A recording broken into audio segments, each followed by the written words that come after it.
To what would you give each moment in a day if you knew that you only get 4 unique and different days to shine? It is such an arbitrary number, 4 to be sure. But the parameters are set. You know the day of your execution or of your deliverance. This is a trial by combat. It's a day to define you, a day to test you, a day where all the torturous hours of training come together, where it's you, your gun, your preparation, your teammates, and your tenacity on display, dissected by your enemies, with your skill, your will to win, weighed and measured. It is your chance to prove to the world that in this small slice of place and time, that you above all others are to be remembered, to be respected. In the sport of paintball, it will come down to Sunday, the holy day, where you get to earn your place in the game. And in 2021, you get 4 of these. So this is the story of many moments, but of 1 year of what happens on 4 Sundays. They have to, they know it, right? Smart fucking paintball. Malice is just saving the day again, and Malice gets the crossfield shot as well. Guys couldn't make the corner like I was as consistent. They get Konstantin Fedorov back. They have Todd Martinez as the coach. Randy Smith is intent on building a championship team. I got the chills, and I was like, we're going to win this tournament. Pressure's all on them because they're number 1 team. We're the 20th place team. Level undefeated, the number 1 seed in their division. They have everything to lose, and we have nothing to lose. No one can touch Dynasty here. That was a complete masterclass. You go to bed dreaming you get to play Impact on Sunday and send them home. Then you dream you get to play Houston Heat. Who's the other Titan? Dynasty. There's no better feeling than going up against the big Titans.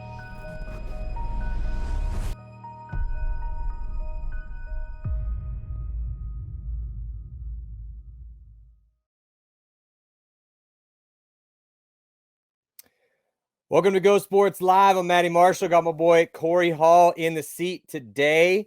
Lots going on, as always, here in the professional paintball NXL division. So we got a decent amount to talk about. We're also going to have Kyle Spicka. He's going to be on the show a little bit later on after we discuss things with Corey. As Corey has a new home with this crazy implosion of the Latin Saints, we are going to pick his brain about all this madness and talk about the new home. The new home is New York Xtreme. First of all, though, Corey, how you doing, man? Good, man. Good. I mean, everything's kind of calming down now, and everything worked out with NYX, so that relieves a lot of stress now, and still playing paintball the rest of the season, so everything's feeling good now. Let's just start with the insanity. Why don't we just dive into the insanity here right out the gate? Yes, I'm very happy that you ended up with New York Xtreme. This is actually, Corey and I know each other, but this is the first time we've actually got to discuss this specific move and, well, the finality of it. So I'm pretty excited that, you know, this is kind of be like us sitting at the bar here having a little conversation, you know, maybe after a round of golf or something, trying to dial things in. No, I think I really do think, well, I do really think that I do truly believe, especially with everything that's gone on with New York Xtreme, they've been beat up by injuries. I think that you're a really good fit for them, and I think you're going to help them out a lot. And they definitely need some help right now. That's anyway. So, but I want to kind of shelve that just real quick. Obviously, that news broke that you are a new member of New York Xtreme. Again, I do truly feel like that's a good move for both of you. But let's just go back a little bit, as much as you do want to talk about it, because everyone's been asking me about it, and I know you've been getting hit up a ton about it. But obviously, this has got to be a little bit of a crazy adventure for you the past, 4 or 5 months now. So, I mean, when did you kind of realize things were going south? That you're like, oh, Jesus Christ, maybe this isn't going to work out. Maybe this is too good to be true. I mean, yeah, I won't talk on it too much. A lot of stuff has already been said about the Saints and everything that happened. And everybody's got their story and their piece and how they're handling it and everything. I feel like we kind of knew before the first event a little bit, just because things weren't matching up with what was said. But I mean, at this point, it is what it is. There's no way to really go back and change anything. We just got to move forward and do what we can and find and kind of one of the reasons that brought me to NYX is find the fun in paintball again and enjoy it. And so that's why I think, like you said, NYX is a perfect fit for me right now, and I'm super excited about it. Yeah. And I mean, obviously the second place finish with the Saints was pretty sweet. Look, I can relate, brother. I mean, I've been in this situation before. I played on Excessive, and we were sung swan songs about money and how cool things were going to be, and the whole situation. I mean, it took 3 years for it to implode instead of 3 months, but it did implode, and we did not get what we were promised. So I have been in the boat that you're in before, and it sucks. And it is a nightmare, and it does eat away, at least for me. I mean, that kind of precipitated my retirement from the game, because I'd kind of done at that point everything I wanted to do, had won all the things that I wanted to win, and then also had an opportunity to move on and do the webcast and kind of push things from another side, which to me was less of the selfish route to take, because instead of me, pushing it and just all the things I wanted to do, now I can kind of push us collectively, as a whole, the sport. And that meant more to me at the time, and still means more to me than, me playing, 5-10 more years or whatever it was. And because I can go play, live in Southern California, I can go play whenever I want, and, do awesome paintball stuff anytime. But anyways, that was just my personal struggle. And I remember that, but it was a nightmare. It definitely ate at me a little bit. I mean, how much has this chaos kind of eaten away a little bit at the purest side of you? Because, you love this game, man. I mean, you've been doing this with different crews for a long period of time, worked your ass off to get these different options, on different pro teams, helped the Ironmen win. You were starting member of that team in 2020 at the beginning of the crazy COVID year. And so it's been a bit of a wild ride, but here you are still wanting to play this game. Yeah, I mean, it's with everything that's happened, and at the end of the day, it definitely sucks the fun out of it a little bit and makes you start to question it a little bit. But at the end of the day, we love this sport so much that it's not, it might put a damper on things for a little bit, but it's not going to pull us away. I mean, at one point in my paintball career, I've quit for 2 years, or a while back, and I came back. I feel like so many people quit paintball, or something happens, life happens, and it makes them take a step away. I mean, look at Dalton; he takes a step away all the time, and then comes back and wins an event. But it happens, right? You get pulled away, but for most of us, if you really love the sport, it finds a way to bring you back. So I mean, it is what it is, and I almost decided to take this season off, with everything that's happening, just because, I don't know, paintball wasn't getting me that excited with everything that was happening, and had some stuff happening in real life that needed to kind of figure out and get everything kind of kosher and going well for me. But now it's kind of calming down, everything's working out, and it's just kind of weird how things go. You never really know how things are going to shake down. I think we all kind of had an idea that the Saints may break or fold, or something may happen at some point. None of us thought it was going to be after the first event, let alone that quick. But I will say one thing on it, and I think I'm the only one that's thought about it maybe from this way, or that spoke about it this way, but everybody wants to say like their piece of it, their side of it, how much it sucked for us, blah blah blah. And honestly, I'm the one that kind of got hosed the worst out of it. But regardless of that fact, nobody kind of takes it from Diego's side, right? Everybody takes it from like, oh, we had our dream. We had everything we wanted. We were going to get paid the most we've ever been paid to play paintball, and we were on a dream team, right? Which that is the dream. It's great. But he also had a dream. He built a pro team. Everybody's dream is to go pro in paintball, right? Or at some point you wanted to go pro in paintball. He had the opportunity to go pro in paintball, to play pro, and then on top of that, he had the opportunity to build an amazing team to possibly win in pro paintball.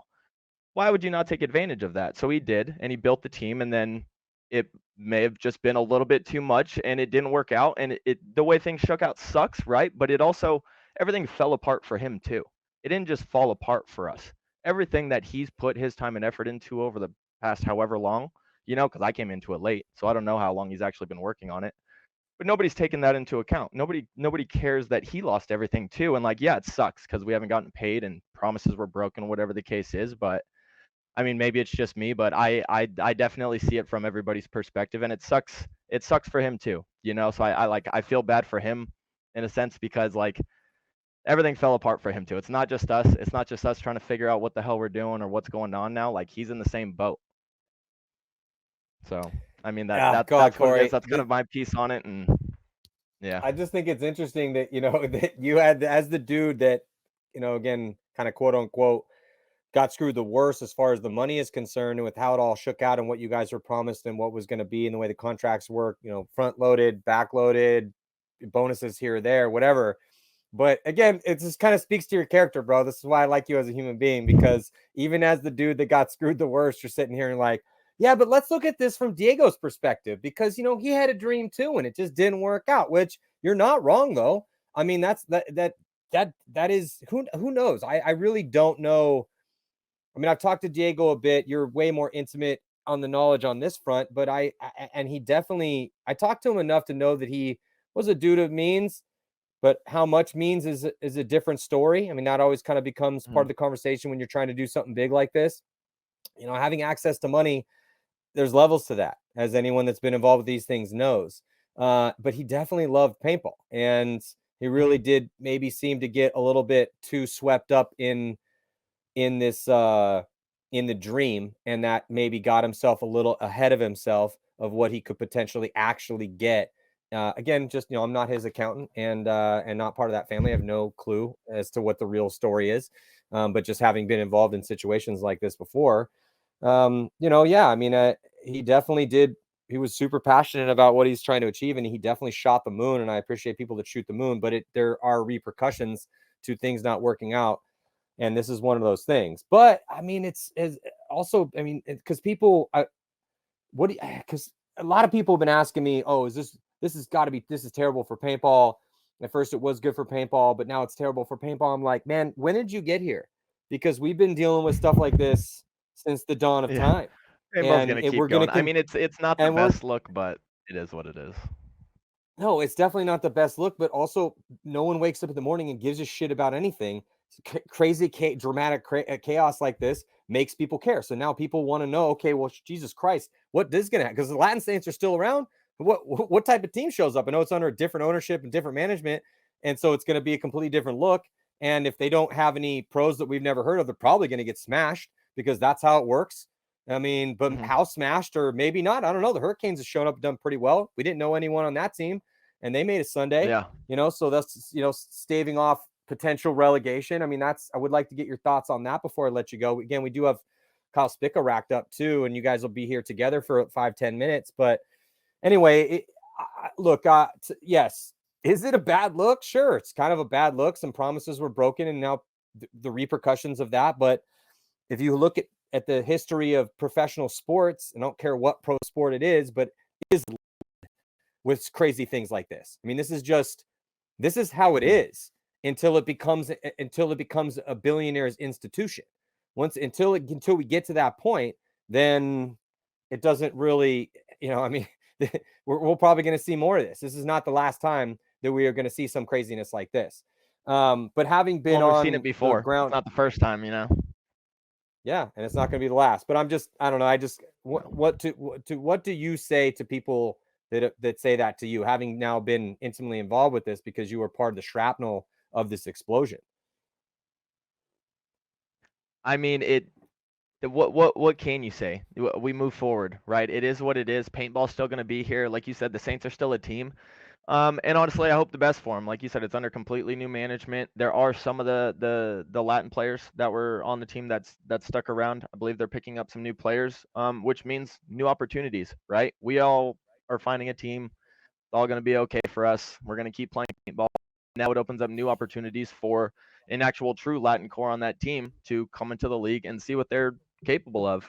And with us getting second, I think that keeps them out of relegation for this season. Yeah. So I think they're already good for next season. So that's 2 seasons that they can build and grow and see what they can do. Who knows if they end up coming after other people later on or next season, but we'll see. It's funny, actually, with NYX, we're practicing them second layout weekend, so I'll see them real soon, actually. No way. Okay. Yeah. All right. That's going to be interesting. Okay, so of the superstar I love name, no disrespect to the players. I love all the players though. There's no ill will there or any bad blood or anything like that. I mean I hope the best for them, and I got mad respect for them, and all those guys are still going to put in the work and want to play well. So it is what it is. I mean I feel like that's the number one term for this whole situation. Just it is what it is, and we got to bounce back and move forward. I'll tell you what though, Corey, I hate that term. It is I respect it, and it is a necessity. It's a necessity to get yourself through life. But when the Great Recession happened in 2008 and a bowling ball got thrown through all of paintball, I just kept hearing it is what it is so much, and I just developed a hatred for that specific term but also a respect for it. I have like a vast hatred for it, but also a respect for it because I mean, in a lot, sometimes it is what it is, and you have to move the hell on from whatever situation, a relationship, a business arrangement, a paintball team. It doesn't matter. Like you're still waking up and breathing oxygen in and out every day. So what are you gonna do? Sit there and mope? No, you gotta, maybe for a little bit, but then you gotta just, it is what it is. Move the hell on and figure out what you're gonna do next. So what you're gonna do next. So Mouse and J-Rab are back with Impact. We do not know where Spicka's going. That news is probably going to come out next Tuesday on the Spick and Span show. We do have Spicka today. He doesn't have news for us to break, but we're going to have a discussion He about already it. knows, probably. Let's be real. Yeah. Well, I mean, bro, I'm not expecting him to break his news on my show. You know what I'm saying? Like, I mean, like, I know he I'm texted me though. He wanted my news on his show.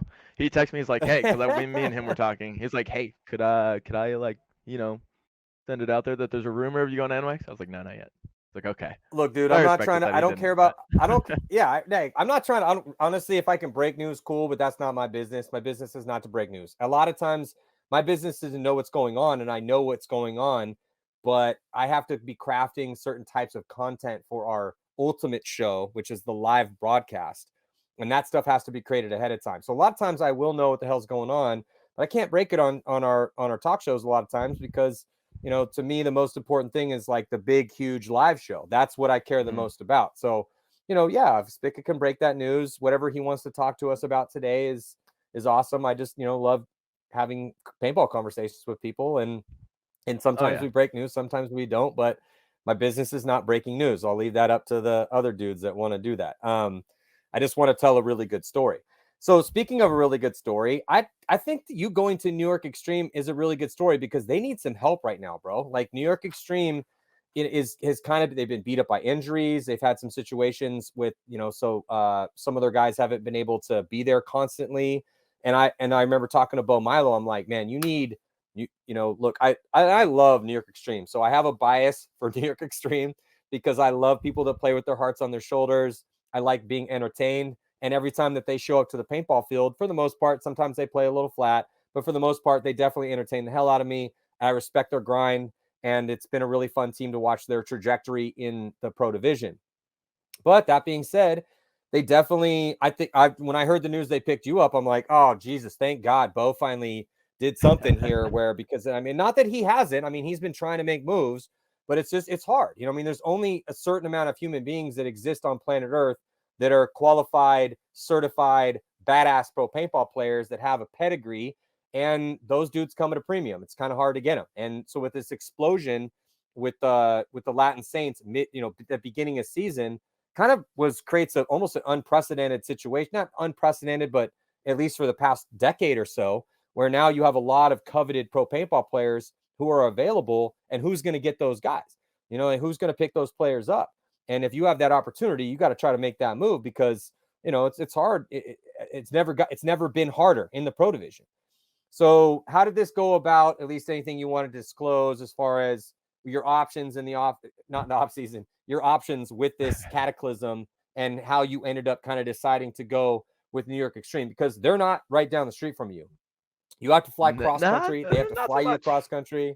All right. Oh, they're gonna come out here and get some good West Coast grind on, or what? No, I mean it's definitely cross country. They're flying. Oh, okay. Yeah. You're right. The Not rest so of this much. Season.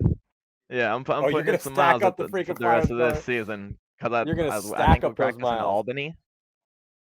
Really So far away. I just got San my Diego. flight information for this first practice. So I mean next week I fly out on Thursday, so I'm straight into it, and I gotta feel out the travel schedule already. So I mean it's good. I'm excited about it, to be honest. I'm excited to get out there. It all came up about honestly kind of quick. I hadn't really spoken to them as far as offers or anything. As soon as kind of everything was going down, I was kind of the last person, to be honest, to start trying to put out feelers or look anywhere. I was still kind of putting up the front and kind of seeing what was going to happen.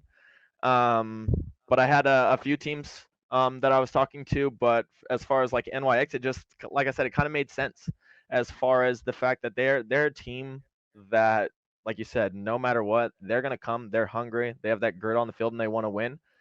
But at the same time, like you see them, their antics and their fun and just like what they're known for in the league, like that combined with that grit and determination to win is honestly exactly what I'm looking for right now with everything that happened and what's going on this season coming in the middle of it. I just feel like that is to a T exactly what I need. I need a team that's still going to compete, that's still going to come out and want to win, but that is still going to have probably the most fun in the league and bring back that joy to paintball. And that's really something that I'm looking for right now with everything that happened. And so everything kind of started going down, and I remember talking to Bo at the beginning of the season, and so I text him, and I just text him saying, "Let's talk."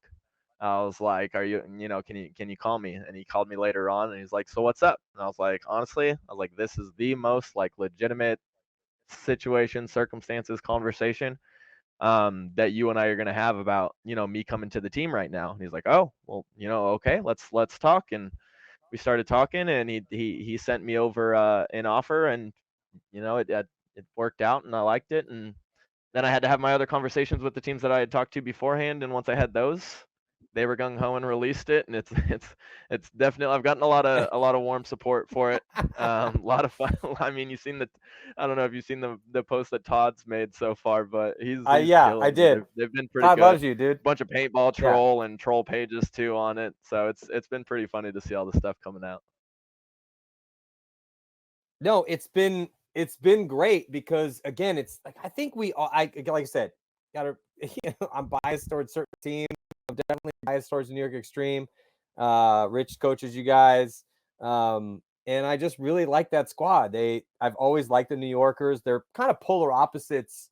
Not the Californians, when we came up, we were also really hype, and we definitely played with a lot of emotion, and we yelled a lot and slapped each other in the face and did a lot of dumb shit. But I just always loved the New Yorkers, man. I just gravitated towards those dudes. So over time, the Nikki Cubas, Nikki Vegases of the world, OG New York Xtreme, Mr. U. I mean, I lived with those dudes. I spent time in New York with those guys. Some of them moved out here to live with me by the beach. So I got a lot of history with the New Yorkers. So when New York Xtreme came up, I was like, okay, this is my type of squad right here. So I'm always talking to Bo, hey man, this is what you need to do. Why aren't you guys doing this? And they take criticism. Well, they don't always take it well, but they'll listen. You know what I'm saying? I mean, because they're New Yorkers, so you can kind of tell them, like, you cannot pull punches with those guys, and I respect that.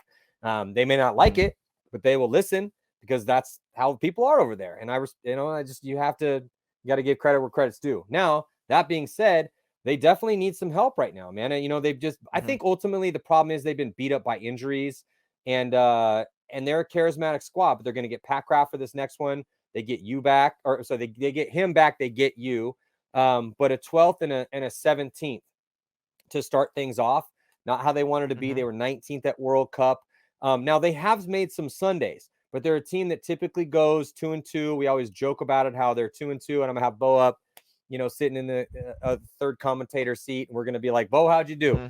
Well, Matty, we went 2-2 again with a +1 or a -1 or a whatever. Waiting to see point margin. Yeah, exactly. We're hoping that never thought I'd be rooting for, insert whatever team they hate here. But yeah, and we really want them to stomp out a team here so that we can make it, because we need this to happen and that. I mean, it's just been their lot in life to go 2-2. So, and they've been dealing with injuries. Jerry Caro is an elite attacker. He's been dealing with some issues. Looks like they're going to get him back. They had picked up Tim Stetzel. He's had to, even at his young age, kind of quasi-retire to get some regular life stuff kind of dialed in. But like you said, sometimes, look, paintball is not sometimes. Paintball will always be there. But sometimes you have to take a little quick break in order to get things figured out enough for you to really make this part of your life full time. Whatever that means. And everyone, it's at every level, it's a little bit different depending on what you can give and what it takes. It definitely takes some time. So, we'll see if we see Tim back, but picking you up, I feel that, CJ Cantor has really stepped up on that squad. I feel like Hennessy's had some really good looks recently.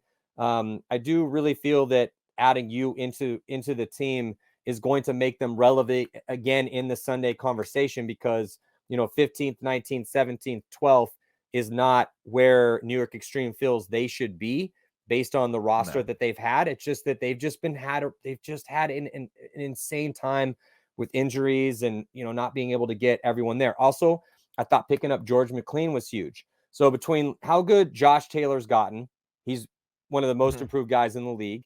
They get Arslan back. They pick up McLean. Now they got you. Hennessy's solid. Carlos healthy. Cantor's been getting better.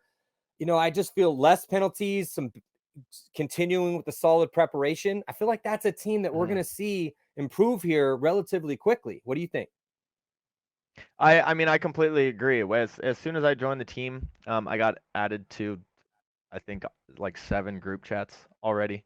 But one of them, they're on it. One of them is literally just kind of staying accountable on everybody, doing workouts each day, whether they're running, whether they're biking, whatever they're doing, right? It's posting up what you're doing, showing that you're working. It's holding everybody accountable, and you see it. And honestly, that's something I didn't really expect.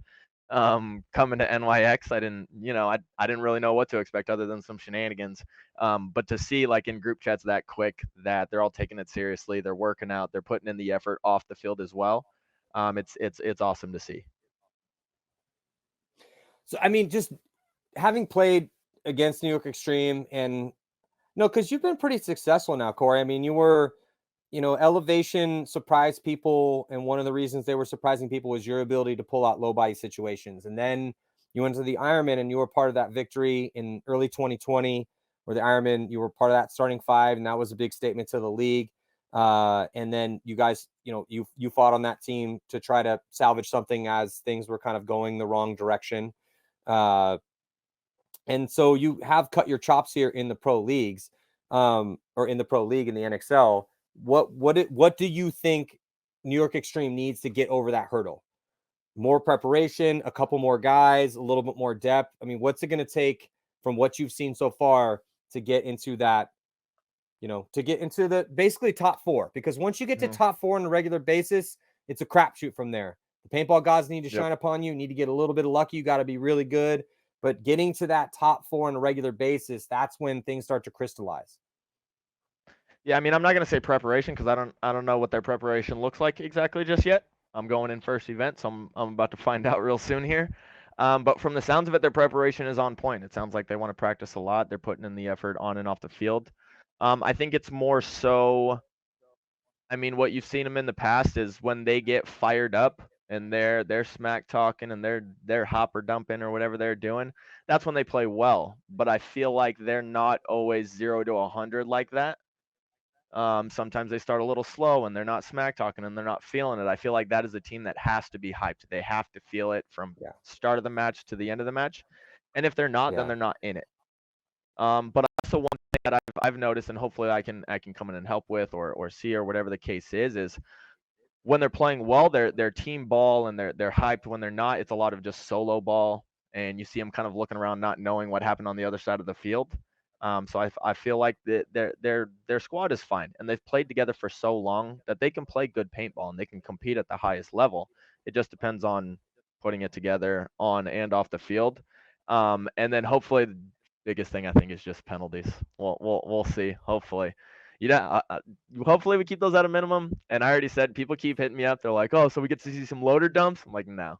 That is one thing I am not going to do. You will never see a loader dump from me. We got to save that paint. That's good paint. I got to shoot people with that. I don't know. I feel like, look, Corey, I feel like I'm not saying you're not going to do maybe. I'm not saying you're going to do it. But you're going to see me go for a loader dump, and I'm going to go and then pull out one ball and just put it back in. And then, all right, maybe you could like spin it off to your own signature celebration. But I mean, that definitely is the New York Xtreme Sig Celly. So, you got to kind of like they can hop or dump on people. I'll just watch and applaud, eat some popcorn in the back.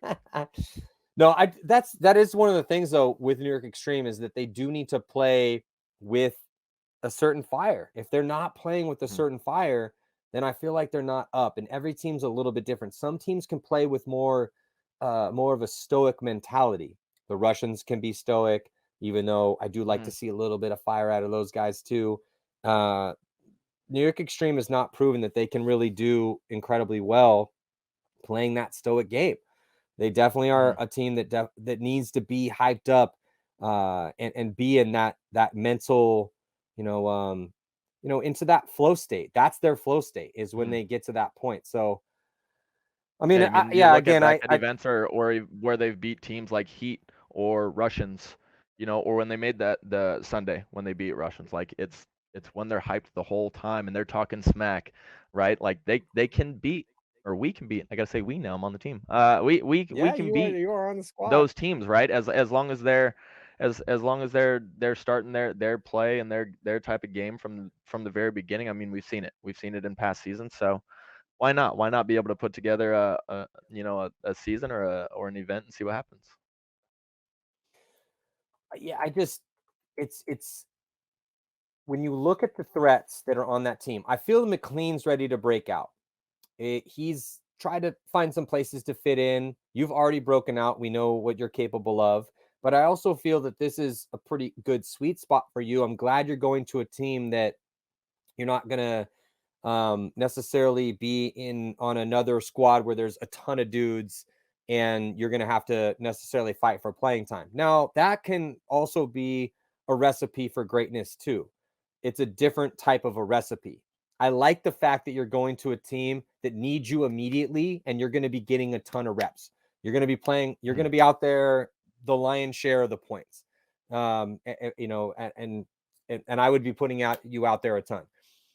Obviously with how good CJ's been and you guys play a similar game, but you're more seasoned and at a little bit of a higher level where CJ's at. But I love what we've seen out of CJ Cantor. I like the both of you helping each other out, similar position, but I like the versatility. I like the fact that now you are both going to have to become more versatile. Both of you are going to have to break out and continue to evolve as players, because however that goes, it's going to be beneficial to you guys in your trajectory in the sport. It's going to be beneficial to New York Xtreme. And because they definitely are at a place where they do not want to be. They want to be, again, going back to making more Sundays. They have made some Sundays. It hasn't been on a regular basis. They've beaten top teams. They've beaten some of the best teams in the world. They've beaten Houston Heat. They've beaten the Russians. When New York Xtreme's on, they can hang with anybody. If you beat those teams I just mentioned, you can literally beat any team in the league. But it's the consistency and the fact that you now have a lot of experience, that they've had a decent amount of time now to work with Rich as their coach, that they've seasoned their minds a lot as well too. I think that, things are looking, I think they're looking the right way. This is a big sign. The fact that they were willing to do what they needed to do to get you on the squad is a step in the right direction. They needed some more firepower. They needed more consistency. You're both of those things. You're definitely more firepower. You're definitely more consistency. So I think it's really good. It does look like we got Kyle Spicka here too. Before I let you go, Corey, I gotta get we gotta get a little discussion here with Kyle, former teammates. We don't know where Kyle's going yet. There he is, Kyle Spicka. How you doing, bud? How's it going, guys? What up, Kyle? It's going good. So we're just we were talking about Corey making the move over to New York Xtreme and how just beneficial that, there's no way to paint this other than in a positive light for New York Xtreme. When you're sitting where they're at right now, New York Xtreme is sitting at 15th place overall, 17th place at the first event, 12th at the last one. A team historically made some Sundays, beat some top teams, but it's been a struggle for consistency, and they needed a little bit more firepower. Kyle, I was just saying that Corey is more firepower and more consistency because he's a very consistent player. He excels in low body situations. He's great as that kind of two, can play the one as well. And they kind of need all of that right now. And I just think it's a really good fit. I think it's really going to help nothing but continue to build New York Xtreme, pushing towards being a team that could potentially make Sundays on a regular basis. What do you think?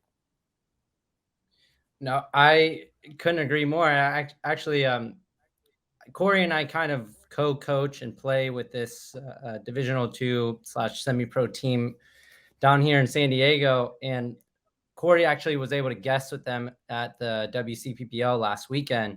And so him and I were talking about all this, the team moves, whatnot. And Corey brought that up to me, that there's a chance to do that. And I was like, man, I think that would be huge for you. I think it'd be a great fit, and would really help that team flourish, because I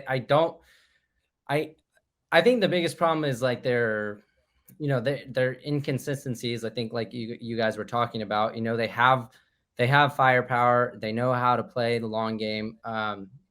They just kind of like miss it some random games. They'll go out and just dominate the Russians and then lose a game that they could have easily won. And I think Corey will help bring some stability and some, advanced thinking to that team as far as, game planning and tactics and looking at the long game. We're not just worried about this 1 point.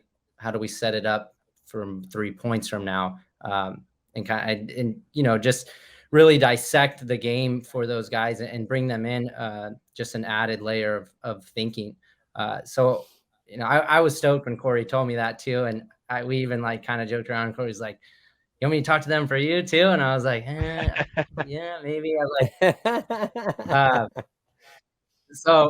no, I thought that was great. And I love those guys. Like, even on Ryan and I's show, we have Harris on a lot. Like those guys are awesome. I think that, a lot of people have maybe a bad impression of them sometimes as far as like their antics on the field, but I think it's great. I'm like glad that we have that in the sport. And I like, because for me, that's like how I get fired up. Like when people overshoot me, I'm like, all right, cool. Like now I get to do it back like that. And those guys just start like that, which is kind of, I think it's difficult for a lot of pro players to get fired up like that. Like you see, even like Fedorov is a good example. He's like playing and then he starts getting overshot a little bit and then he just goes like crazy mode. So I think then that he starts dancing. yeah. He starts dancing. When he starts dancing, you might be in trouble. But no, I think it's a great move for Corey. And I think he's gonna have a lot of fun. Like those guys are all, that's a big part of what goes into making these moves, especially like in the predicament that we're in, is like, we have to look at the team's ability, also just the people on it. Are you going to get along with people? And then obviously like compensation factor. And, you have to see where you can take a little bit of like a hit on one thing for something else, and I think NYX is like a perfect blend for Corey. So I was stoked when he told me that. Like both him, I think when he told me, I was like, dude, hell yeah, you should definitely do that. And he's like, I was thinking that too. And I was like, man, that's fucking awesome. Excuse me. But I was like, that's yeah, that was great for Corey. No, again, I think the joy sometimes is something that we do forget about. Obviously, paintball is such a joyful thing. It brings such an intense adrenaline rush when you first start playing it. And then over time, you kind of lose that. I mean, for a long time, when people ask me, oh, well, how much fun do you have playing? And I'm like, well, to me, I don't really play paintball for fun. I play paintball for a living, but I also play it for the challenge. So it's like but I also like things like backpacking and doing these kind of intense suffered, I used to I got really into running long distances. It's not really fun to run a half marathon just randomly on a Tuesday in the soft sand, with stops to do to torture yourself with like push-ups and pull-ups. But to me, it was about the challenge, right? That was the joy, was the challenge. But then at the end of the day, also, you think sometimes that when you kind of get so rutted in, it's like it becomes a rut where the challenge is so important or what you're getting paid. And a lot of times it's like, well, why am I doing this? What's the point of all of this at the end of the day? If you're not going home to your mansion and driving a Lamborghini around and, and being able to drop like $400,000 on some random shitcoin cryptocurrency for fun because that's how rich you are, it's like, well, what's the point, right? You're doing it at the end of the day for a cool story, some joy. Yeah, there's money involved for certain people. Those are you guys. But still, I think the joy is a really good component of the conversation that we should still be talking about. So I mean, and especially coming off of this chaotic bullshit you guys just had to deal with, so I mean, maybe Corey, before I let you go, maybe talk to me about how much the joy and just playing with a really charismatic team like New York Xtreme came into it, because you had options. You could have probably gone to a little bit more of a lucrative situation, but you decided to take the option to go play with a team that seems like an absolute riot to hang out with and super fun, that the whole entire league knows are going to be overshooting them. They're going to get overshot. There's going to be loader dumps and shit talking and it's going to be fun. You're going to have fun playing paintball. I'm waiting for the first time that somebody, probably Revo, probably Henry or somebody, comes up and just loader dumps on top of me. And I'm just going to be like, wait, what the? And then I'm going to look down and remember the jersey I'm wearing now and just be like, oh, okay, that's, I'm green light 24/7 apparently now. So just got to get used to that. But no, honestly, that was a huge deciding factor. Just the amount of fun that those guys have and still compete at a high level, right? That's like we talked about before. That's exactly what I'm looking for now. And like Kyle said, we were at the WC. I was playing with the TJ Bastards, and Jerry Carr was out there reffing. And it was funny. We didn't talk all that much. We didn't go into a deep conversation about it. He's like, so you want to be teammates this season? You want to come over? And I was like, honestly, I'm thinking about it. And he's like, I will tell you one thing. He was like, this is by far the funnest time I've ever had playing paintball, like ever in my entire life. I was like, okay. Like that for me, I was already like thinking about it, but that right there, like, I mean, like I said, with everything going on, to find the fun and the joy in paintball again, and just get back to almost being a kid, but still getting to compete at a high level and do what we love to do. It's perfect right now. You can't beat it. So I'm excited.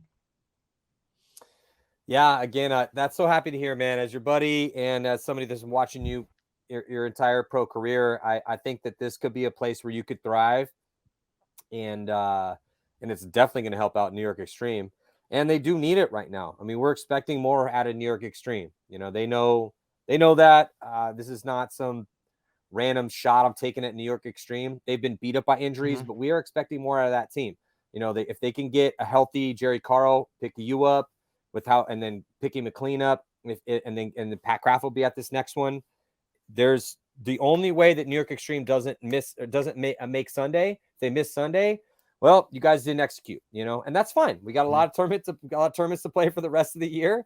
They're not. I don't think they're at the 15th, but with how things are shaping up, it's not like you're going to get relegated here. But we're expecting more out of New York Xtreme, and picking you up is a really bright shining light for that squad that is boding towards a better future. So, Corey, thank you so much for joining us. Really appreciate it. Any last thoughts, or anyone you want to thank, or anything you want to before we let you go?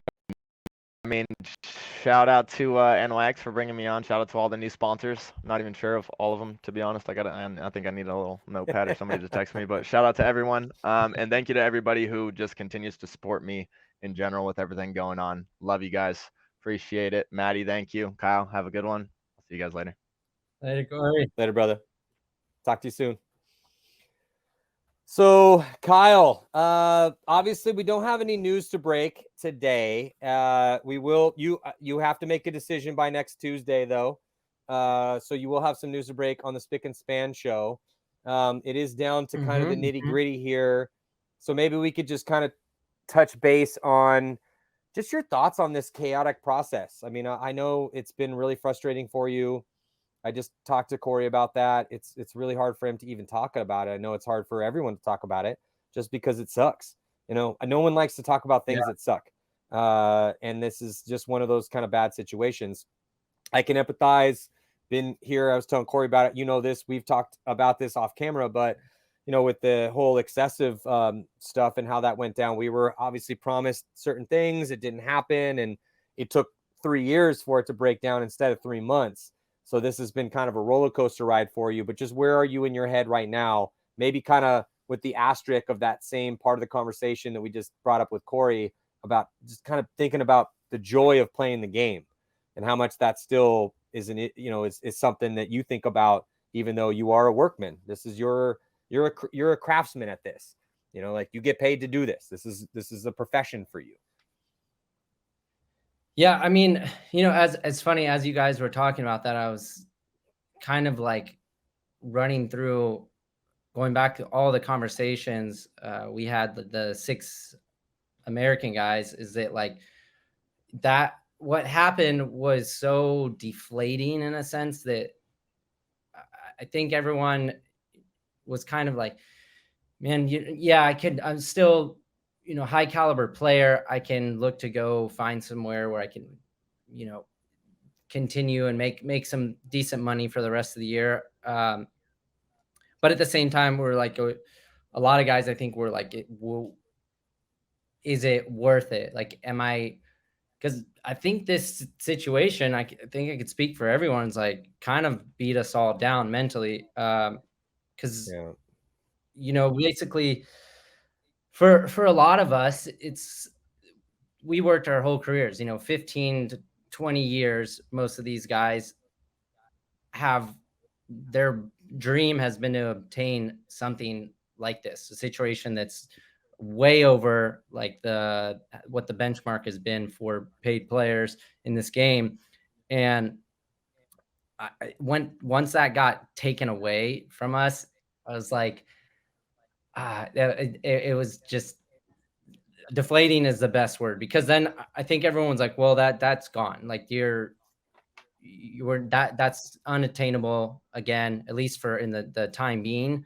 But so I think that was a big thing. And I think that, really hurt everyone. And I know personally, while I've been trying to decide what team I want to go to, over the last few weeks, like I've had no motivation. Like luckily I've been like forcing myself to go to the gym, but like even just daily activities, it's been weird, like kind of like Twilight Zone, because I'm like, what am I gonna do? Like the tournament's coming up here. And I think I was just probably the one that was in the most denial of the situation, or I had the most hope that it was going to come through and things were going to be all right, because I was really excited about what we were building, and that the team of younger guys, in our performance and what we could do for the rest of the year. So that was a little gut wrenching, to say the least. And then as guys started like moving around and trickling into teams, and I was kind of sitting here like, man, I still don't really know what I want to do, was pretty difficult, like keep me up at night, for sure. And so I don't really like, I don't really know what else to say about that. It was just, it was tough. Yeah, I mean, I don't know. I feel like I got the same vibe from everybody, and then having not talked to all of the guys, but some of them, it was, and again, I had some empathy for this, because I remember when the excessive dream died, and then it just, and it actually, and this is a horrible, there's no equivalency in this, because this was a poem written about the civil rights struggle. So, our struggles here in trying to get paid to play paintball have no equivalency, but as great art, knowing that certain words can mean certain things to certain people, regardless of generation or the context in which they were written, it kind of has a little bit of relevance here just for that. Again, I in no way, shape, or form want to make this representative of like, or equivalent to the struggle that happened for civil rights. But have you ever heard of the Langston Hughes? There's you've probably heard of Langston Hughes, because I know he went to college, but he wrote a book called, or wrote a poem called "Dream Deferred." You ever heard of that before? Mm-mm. Okay, so I'll just read this poem real quick. I know we're reading poetry on a paintball talk show, but I just think you might, it just reminds me of this, because it's like, what do you do from here, right? It's like, so to me, when my dream of excessive died, where I took that was what we're doing now. We're doing now with the webcast. Like that's where I put my passion, because after I realized that it was at that moment during the Great Recession that there was very little I could do, to try to take this paintball dream forward for me personally, because that dream had died. That dream was now deferred to something forward. And so I'm like, okay, well, where do I take that? And so I started putting that passion into the next generation. All right, well, what do we need to do? We got to tell stories. It needs to be live. We got to do a webcast, working with Patrick Sport at the time. And anyway, longer story. But it just, as you were kind of talking about this, and I hadn't even thought about this before anyway, let me just read this real quick. It's called The Dream Deferred. What happens to a dream deferred? Does it dry up like a raisin in the sun, or fester like a sore and then run? Does it stink like rotten meat, or crust over sugary sweet, or crust over like a syrup sweet? Or maybe it just sags like a heavy load, or does it explode? You know, it's like, where does your dream go when it's deferred? Like, what happens to your dream, right? And so there's so many questions I feel like we asked ourselves in this situation. Like, what does this mean? You know, like, is this a living for me? Is this a passion for me? Like, what do I do with this? And I feel like a lot of the guys in that Saints journey are at that crossroads right now. Do you feel like you're at that crossroads? Like, is this, you know, like, Yeah. where does this dream go for you? So I think as far as like the shittier parts of it, I'm like on the tail end of it. I felt that way yesterday, is I think when I finally like started snapping out of this, 2-week loopy like mental space that I was in.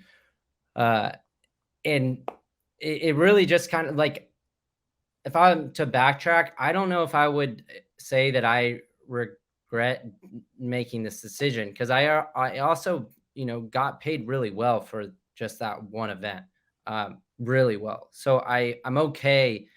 I didn't need to, I guess, like when I'm looking at things, like I can try to use this year to make a lot of money, or use it to keep stacking by playing with like a more lucrative opportunity. But for me, I think this was like such a hit, and I enjoyed so much of that team that we were creating. I was like, I need that that type of enrichment. So, and that's been a lot of what's coming down to my decision on where I wanted to play, is not so much worrying about money. And I think that kind of has been, an important part, because paintball is what I do for work now. But it wasn't important to me, especially like for this year and finishing out this year after what had happened. I was like really, really putting a lot of thought into that. And like, do I want to go somewhere, or, play with a team where I know that I will mentally be fulfilled. And then, whatever happens after that, like I'll figure it out then. But I don't know, as far as like, show your point, as far as like, where does this, I think, push me? I've already, like, a big thing for me, and I know we were talking about this earlier today, is like, I love teaching and I love coaching now. And like, I hands down, I'm for sure going to do that when I'm done actually playing. So that was like something I was thinking about too with this decision. Like, is there a place that I could go where I can play and help out some less experienced guys? But that's like been one of the biggest things.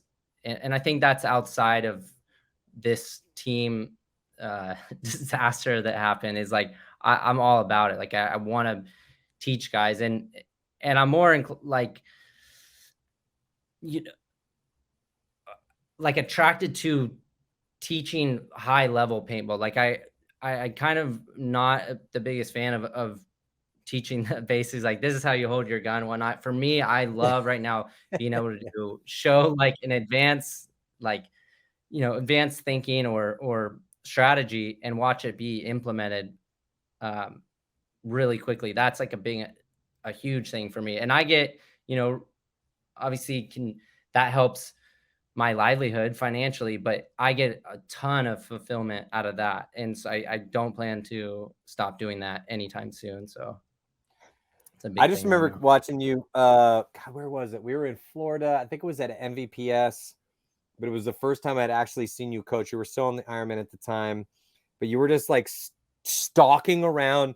You had your hands behind your back, like chest out, with your clipboard kind of behind, looking at all your people. Kind of looking at the refs occasionally, and you would occasionally pull your hand out to give the refs a piece of your mind. But you were just so focused now, and I'd never seen that side of you before, and I've known you since you were a kid, you know, Yeah. kind of. And I'm like, look at Kyle Spicka, dude. Like, he's a born coach. He's born to do this, because you were so intense about it. You were so focused. You seemed to have a good time. You're completely living in the moment. It was really cool to see. And right at that moment, I thought, all right, well, you know, Kyle Spicka is probably going to be a good paintball coach at some point in time. So I know that that's something that you've been priding yourself on, and because you've been working hard at it, and then, you know, taking a lot of these teams under your wing. Because you have been working with, you know, obviously as a San Diegan, Southern Californian, WCPPL out here, you've had some chance to, and there's, you know, contrary to popular belief, yes, I know Texas and Florida has had a bunch of teams that have started to make it to the deep rounds of the NXL, but the WCPPL teams, you know, they, and California itself, we're coming for it, man. You know, I know it's hard to say. It's hard to say that Texas and Florida have taken our crown. But and I know as somebody from the Carolinas, you gotta be a little frustrated too, because the Carolinas at one point in time ruled the roost on the divisional levels. But yeah, so talk to me a little bit about what it's been like to add that transference of knowledge to the next generation, because I think that's important, man. Like, I didn't have that coming up. I know you had that a little bit, but it's not in the same realm. It was a little bit different. It was a little more hardcore. Like, show up at practice. If you don't learn, then get the hell out of the way. That's how it used to be back in the day. But I didn't even have that. I mean, for me, it's just a great learning experience for myself, being able to see the game from like all different aspects. And on top of that, like, just understanding people and like what drives people and what motivates people has been a really cool thing, because I think like as you're kind of like in a trial period with everyone, and then it kind of teaches you, I think, about yourself. Like, all right, well, I just talked to, you know, my team about some aspect of it, or you know, thought process, or down to like even a micro level, like just an individual, and did that work, did that resonate with that person? And then it allows me to go back and then think about my own personal game, and like what's going to drive me and what's going to help me.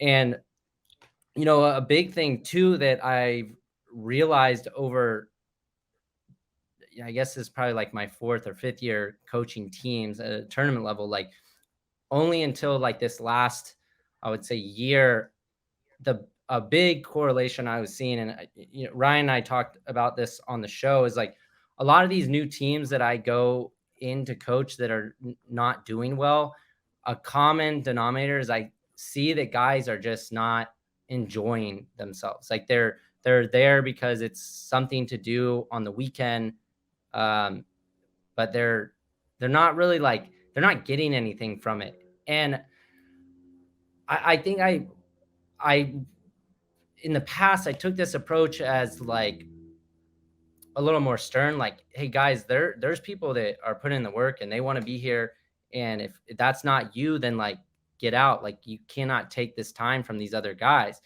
And then I, you know, as I started to think about it, I'm like, well, a lot of these younger teams, they can't really like afford to just have high turnover. You know, it's like, especially in these regions where there's not a lot of talent pool, it's like you can't just turn away people because they have like a certain flaw, whether that's they're not, you know, not strong at shooting off the break, or they can't shoot with both hands, or it's just they're not having fun in paintball. They're still a good player, but they don't really care. Like, everybody is going to have this, have some flaw, you know, something they're weak at.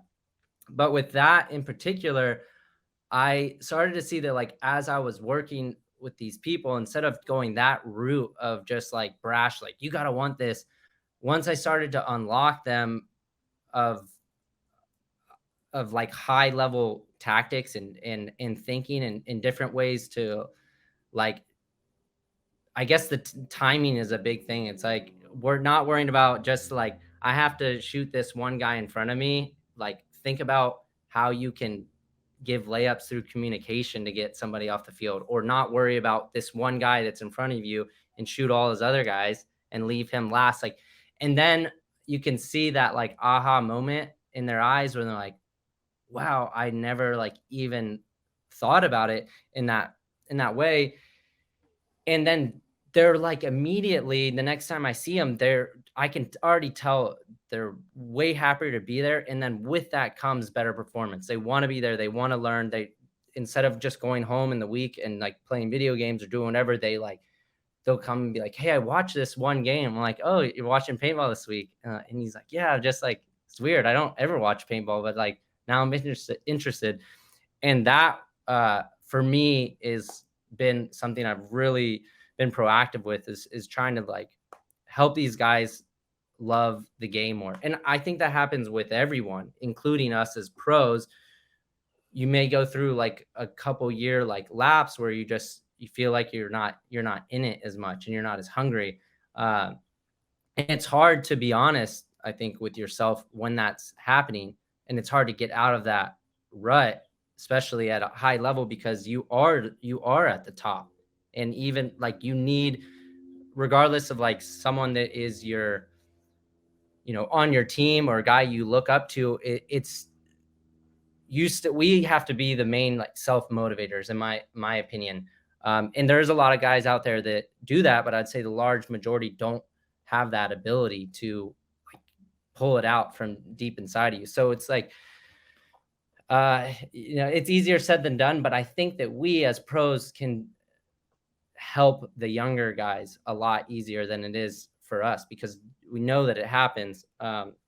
So that's like been a really cool factor to watch and to see teams, guys like start to love the game again. Because a lot of these guys they've been playing for a while, but they stayed in like the divisional ranks and they all have jobs and it's something to do on the weekend. Yeah, but that's the beauty of it though, right? Is that I like to call it the gifts of the game. And paintball is a very, it demands a lot, but it gives a lot. And some people I feel a little bit jaded over what it can possibly give to you because of whatever reason. I mean, obviously it's a commercial activity for the companies that create products for the sport, and that has to be because that's how the world works. And you have to create things for the world that people want to consume. There has to be a price to those things, et cetera, et cetera. Then you have the organizations that run the events in which people participate in. They have to be well run, but that also, everything comes at a cost in time, money, and then also at what cost to your psyche once you get into the deep realm of things, right? When you've been there for a long period of time, and that's across the divisions too. Like, sure, we were having a discussion about that with you and Corey at the very, very tippy top of what's possible in this sport. But a lot of people will watch this, maybe younger people coming up or guys that are still in their 20s or girls, because we have the pro leagues for the females now too. They may be looking at this thinking, okay, well, maybe one day I'm going to be good enough where I can get paid to do this. And yeah, absolutely. That's definitely possible, but it requires sacrifice. You have to sacrifice something and to have that potentiality. I did want to say one other thing too, because it came up in like within the last 2 weeks of this tournament. I was just coaching, and then the weekend before that, where I coach a team as well. Basically, when you're at this point of like, I cannot get anything to work, where you're like ultimate defeat, like whether that's like you getting shot off the break or your team's losing every point, changing that mentality of, well, like we're already going to lose, we're getting beat up in practice, I just don't want to play anymore. I always try to talk to my guys. I'm like, you guys should be grateful that like we're at practice and we're getting beat up, because that team over there, yeah, they're having fun, but they're not learning anywhere near as much as we are right now. And I remember like a specific moment at the weekend before the WCBL. I had a guy who, he was just, their team was not doing well, and he was getting shot a ton, and he was finally like, we were on the tail end of the day, but like we still probably had like 4 points, and he's like, I'm done. Like nobody can stay alive. I'm getting shot. Like he has hits all over. I'm like, he's like, I'm just done. I'm sorry, guys. And I'm like, hey, I'm pulling him to the side. And this is like the whole team there. I'm like, man, like, you should be happy if you can change your thinking into like, this is not a shitty experience. This is actually, we're lucky to have this experience. If you can trick your mind into that, I promise you it's going to help you. And I was like, look, I know we're at the end of the day and you could probably stop right now, but like, just go out and play one more point and cut the whole day off, start fresh, and don't worry about this, and like just go play your game. And he went out the next point and feasted. And I was like, I just came up to him, like looked at him, didn't even say anything. I'm like, yeah, we're cool now. You get it? And he was like, dude, thank you so much. He's like, thank you for making me play that last point. And then, another scenario, I had a guy at the tournament who was struggling. He wasn't getting a lot of reps. He wasn't one of the 5 main guys that I was playing a lot. And I ran him to a spot that he wanted to go to that I didn't think he was going to go to off the break or make it. He gets shot. And I'm like, guys, like, I'm not going to yell at you, but I know what I'm doing. I didn't think he should go to that spot, but here you go. And then he was like super upset with himself. He kind of felt bad. I guess he had like challenged me in that aspect a little bit. And I was like, you're going back out there. You're going to play another point, even though you probably would not play this point in any other situation because we need now to win because we're down. But I want you to play again so you can wipe that off. And then he went out and played great. But I think that's like a big part of it is just, it's not unknown that this is a big mental game, but you can forget easily. Well, that's the thing is that it's all mental. I mean, once let it be known that the difference between all of these different divisions as it stands in 2022 is mostly mental. Because when I go up and have for 20 years, and I've watched maybe even longer than that now, but I've watched whatever. It doesn't matter. It's been too long. But to watch the evolution of the game. Back in the day, the difference in the divisions was a lot physical. Some divisionals, and still a little bit, but the manipulation of the gun, running and shooting, play within a bunker, play within certain situations. It was physical. As it stands now in 2022, the climactic difference, the epoch difference between, pro and semi-pro or D1 and all these different divisions, it has everything to do with what's happening in your brain. It's almost all mental because if you and I sit down with a decently athletic human being, male or female, doesn't really matter their age, but or their size even really, if you give me enough time, and it's not that much time, but you and I could teach someone to shoot left and right-handed, to run and gun, and to all the physical things that are required to play this game at a pretty high level.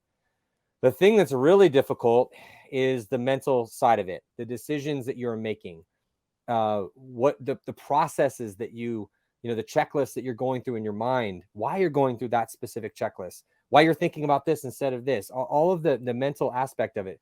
One of the best generals in modern time, General Mattis, once said that the most important space on the battlefield is the 6 inches between your ears. And don't get me started on some of the stuff that we've seen recently out in the world and what's happening in people's mind in, unfortunately, really horrible situations when real lives are at stake. So paintball is a metaphor for war. We get into the situation now where, like it really has to do with who's on your side. Do you want the easy road to this or do you want the long road? So the more people you have that have been there before and they can give you the right conduit in your mind of what you're supposed to be thinking in a certain situation. And that's the same thing with even to pro coaches. It's like I constantly will talk to pro teams over the years. I'm like, all right, man, like what experience guys do you have on your team? How long do you want this to take? What access do you have to, like, yes. How do your practices run? So yes, it's in the game of paintball at every single level, it is very quickly becoming very little. It has very little to do with how physically gifted you are at certain things, because all of that is teachable. Like, yes, I can't teach your size, Kyle, or your size. Or sorry, your size or your speed. But, you know, yeah, you're real fast and you're perfect snake size. Can't teach that. But all the other stuff, like how you shoot your gun, how you run a gun, you could teach somebody that. You could decently athletic kid in like 6 months. So we can get them up to speed in 6 months. Okay, where do we go from here? Like, what's the difference? The difference is all the decisions that happen up here, and that's all repetition, that's all experience, and that's what's the most important thing. And that's the difference right now in pro and everything else. I mean, a great example too, analogy that I've been telling a lot of these guys that I coach, because I know this scenario that I'm about to say has happened probably to every single person, you know, you and I included, is that you go out a point and somebody overshoots the shit out of you, and you're like, okay, I'm gonna get you back. And you could say you're playing the 1 on the Dorito side, and the guy that got you good, he plays the 2 over there on the snake side, and you go out that point. You rarely ever engage with that guy, and then all of a sudden you shoot all 3 of the guys in front of you without even like blinking an eye, all to get this other guy. And I'm like, and a lot of times, have you guys ever done that? Have you guys shot basically the whole team to get this one guy out of 5 that shot you the last point, and you were able to do that? And they're like, yeah. I'm like, how often do you feel like that you do that you just went out the next point and you were like, I'm going to go get that one specific guy. It doesn't matter what's in my way. And you shoot all these other guys, and then you got that guy and you're like, yep, I got him. And you're like, hey, do you know you like snapshot this guy, you blind shot this other guy, and then you went highway on this inside guy just to do this other thing? Like, do you realize that was, or you probably didn't even think about that. Yeah, because it's just like, and that should just like speak volumes to how big of a mental game it is, because it's like a lot of times if you can just will it and believe it, it's like, you know, I feel like there's some woo to like manifesting things, but in our game, man, I think we know how to do everything. You know, you already know what needs to be done. Just like get caught up sometimes and don't execute it. But that a scenario like that should just attest to how powerful the brain is. Yeah, I mean, the brain is the most powerful thing in this. And again, I don't want it. This is not woo-woo at all. This is very much scientific. This is very much the power of the way that your brain processes information in stressful situations. And the more that you understand that that's what this game is really about, the better. And that's, but again, why it's important to ideally put yourself in as many stressful situations as possible. And it's not as much about, yes, the physicality is it's important. It's there. Yes, you got to be able to shoot with both hands. You got to be able to run a gun, but that's not what this game is about, man. That's not what's hoisting trophies in the pro division or any division. It's about the decisions that are being made in certain situations.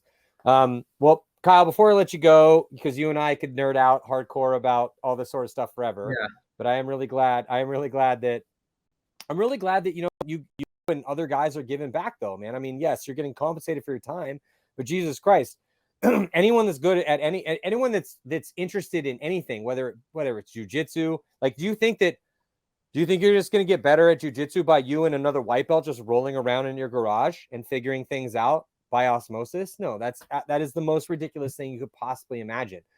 That's not how things work. Do you think you get better at golf just by going to play golf by yourself? Yeah, you're going to get a little bit better at it, but it's expensive. You should probably pay someone that knows what the hell they're doing to give you the expedited processes so you can, enjoy your time more. Same with paintball, man. It doesn't matter what it is. And so I'm really happy that things have evolved so that there is accessibility at every level for people to get people like you to come and coach them, to teach clinics, the BKI thing's awesome, all that stuff. It's just none of us had that coming up. We had to figure it out.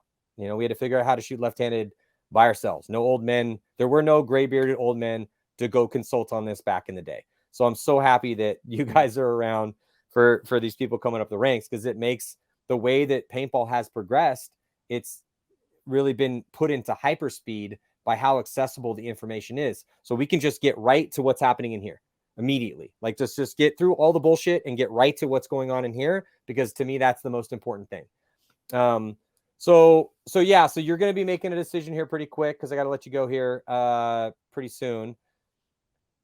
I mean, what was kind of overarching? Like, I know it's still a process for you. You got to figure this out. Everyone check out the Spick and Span show next Tuesday to see where Kyle's going to be going for the remainder of the 2022 season. But just what is going on in your mind right now? You know, like what is your most important thing that kind of contributed to the decision that you have to make?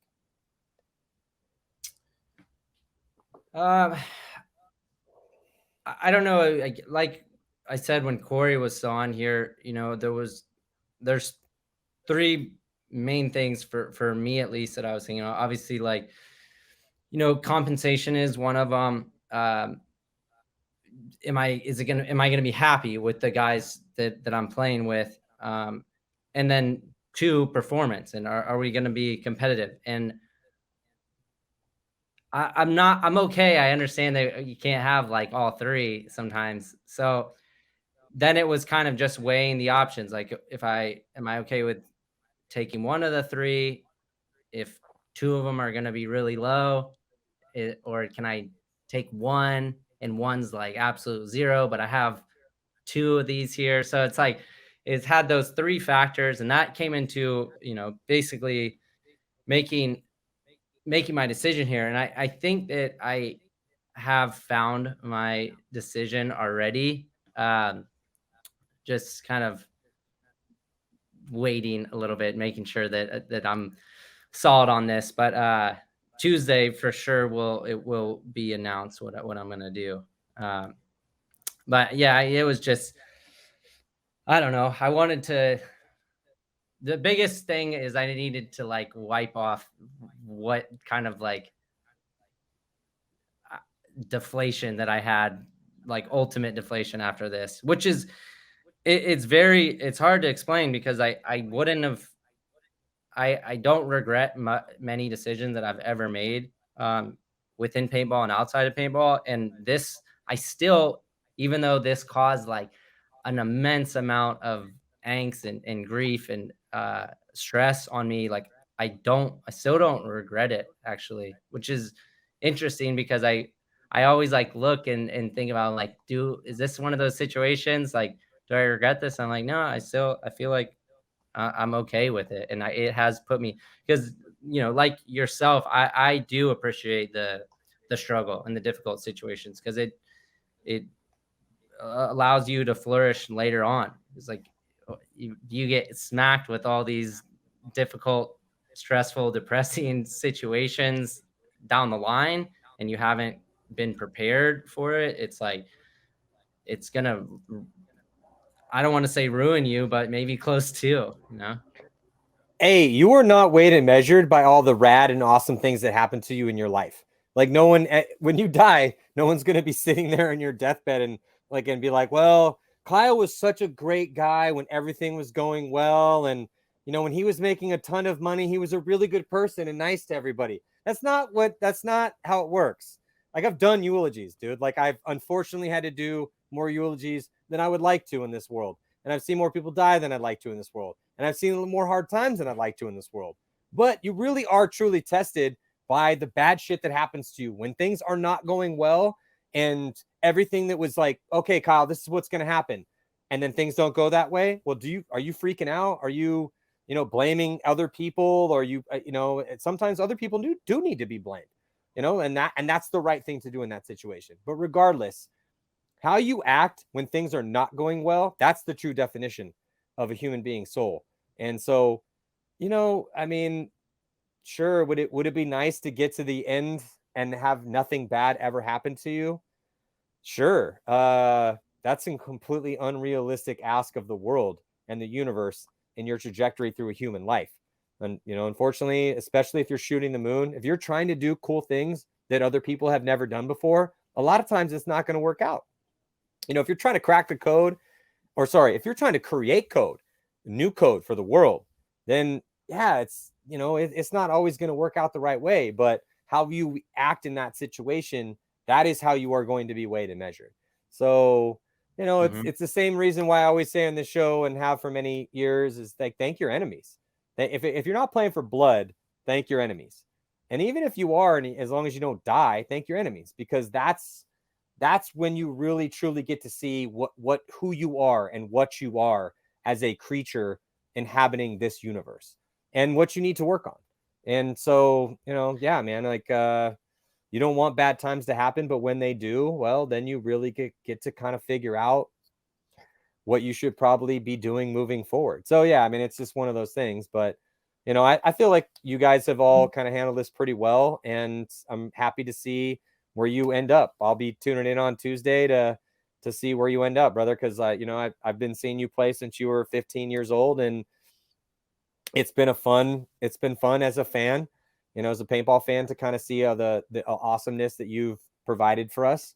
You've won some championships, and it's been very entertaining, and it hasn't always worked out, but it's been a cool ride, and I'm expecting that this next decision will also be a cool ride. So I really do appreciate your time and your honesty on things. I understand, not everything's for public consumption, so think hard and think long about this next decision, because it will kind of dictate where you're headed right now. And any last thoughts? Anyone you want to thank before we sign off? I guess, I don't know. The only last thoughts I was going to say too, just touching on that subject, is like, it is, as it being such a like shitty situation, difficult. In my opinion, it's like, it kind of translates to winning in paintball. Also, it's like you lose so much, but that there's a reason why when you win a paintball tournament, it feels incredible. It's because it's so difficult to do. And like outside of paintball, in life, like if you have depression or loneliness or anger, like any of these things, it would be like, quote unquote, like negative emotions. Like if you didn't have those, it's so difficult to appreciate the paintball wins, or when you get a gift, or you go out and you run a marathon for the first time, like all that, or you have a ton of bad relationships, and then you find the woman of your dreams and you get married, like all that, you need that. And I think the real big key, in life, whether it's business, paintball, personal life, is like when you can learn to accept those hardships and those negative areas as a gift, that's when you unlock like true greatness. And maybe not in that moment, you're gonna be like, oh, okay, I'm happy that I'm depressed right now. Like that's not gonna happen in that moment. But like if you can start to remind yourself, it's going to get you out of there faster, and it's also going to provide a shit ton of growth for you. And I think that not dwelling on that stuff and actually accepting it and embracing it is really like going to grant you a lot of success with whatever you do. Hey, gifts of the game, man. I'm spitballing on this study, but there was a study that was done about people that had won the lottery or had become paraplegics. And at the end of 5 years, the people that had become paraplegics were on average happier than the people that had won the lottery. What's the difference? The difference is perspective. Comparison is the thief of joy, and perspective is a very powerful thing to make your mind an incredibly potent weapon for you moving forward in your life. So yeah, man, I just think that those are things to keep in mind at all times. And, obviously the cataclysm of the Saints has been rough, but you guys are all finding your homes. We're going to find out where Kyle Spicka is going to be. Spick and Span Show. Check it out on Tuesdays. We're about a month away from this next event. It's going to be a fun one here with all this chaos. But Kyle, thank you so much for your time. I really appreciate everything that you've done. I'm gonna go spend some time with my son here and my wife, and and enjoy the rest of the day and think about all these things and the gifts of the game that and all these relationships and all this chaos has given us over the years. Kyle, thank you so much. I really appreciate you tuning in with us. Matty. Thanks for having me on. Yeah, of course. All right. All right. Peace, everybody. Later, guys.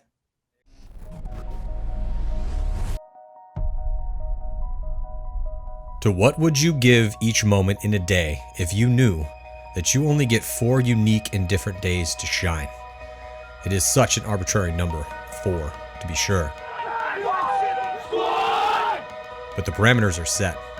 You know the day of your execution or of your deliverance.